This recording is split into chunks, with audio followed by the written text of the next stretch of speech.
actively also working on making two parties come together and know each other much better.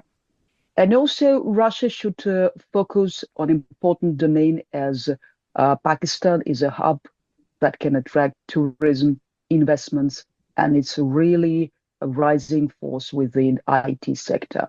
So I just named several points that can be actually discussed and that can contain the strategy of mutually beneficial and advanced relationship between two countries.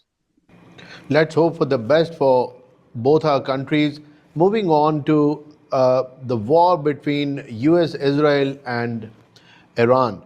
Uh, just when we started to think that the things are moving in the right direction, maybe a little slow, but there is a realization that we saw on the US side, and the hostile statements from President Trump, they were also curtailed a little. But then again, there's an escalation that we see right now from all three warring nations. How do you see the whole thing, and what's going to happen in your view? To be honest with you, somehow I have previewed the development of this scenario because the stakes are truly high. And it would be too fast, actually, and it would be really too naive to believe that Americans will sign a peace deal with Iranians during Islamabad peace talks in April. Definitely, it's one of the most complex, complicated, profound, and serious issues and conflicts of the first decade of the 21st century. And we should not have expected that it will be resolved so rapidly, quickly. We, of course, as the founder of Pakistan, Ali Jinnah, has mentioned in 40s, he said the Pakistani nation should promote the idea of hope, courage, and confidence. And it's great that Pakistani side has been steadily and gradually promoting an idea of ceasefire, of peace talks, and it continues not just to believe, but actively participate as a peacemaker, as peace moderator, in spite of the current escalation of the conflict and the breakage of the ceasefire. Pakistani side, Islamabad, continues to promote diplomatic dialogue and the idea of the memorandum of understanding between the warring states, warring parties. And we should not forget that there is a third element, a highly destructive element,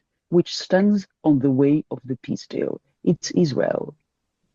And the plans of Israel are going far beyond this concrete peace deal and peace negotiations.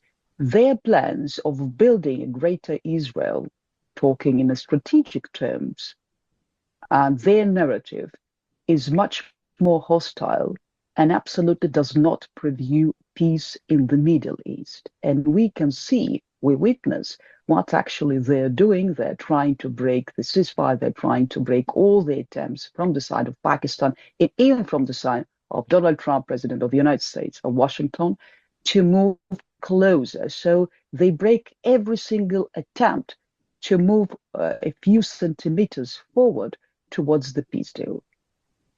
Therefore, they're openly claiming that the war with Iran should be still down on their terms. And later on, they're already reflecting about starting war against Turkey and Syria because they are pretty much concerned that Turkey is much more stronger rival and much more stronger element that stands on the way of their plans realization, and they are aiming to start a really big, huge grand reshuffle of the whole Middle East in accordance with their military doctrine. And they will do anything, not just to prevent this peace deal, but to expand the base of the conflict and to distort the Middle East to the point that every party every country that will be trying, and I also include here Pakistan, Turkey, Egypt, the states of the Gulf, that will be trying to create military defense pacts or alliances or alignments or blocs, Israel will do anything that it takes to dismantle, to destruct all those blocs that, as they assume, stand on the way of their doctrine and their plans. Dr. Roxolana, thank you very much for your time. This concludes our discussion. I wish I had more time to discuss more issues with you, but there's always a next time. So, with this, I end the program. I'll see you with another episode of Strategic Talk very soon.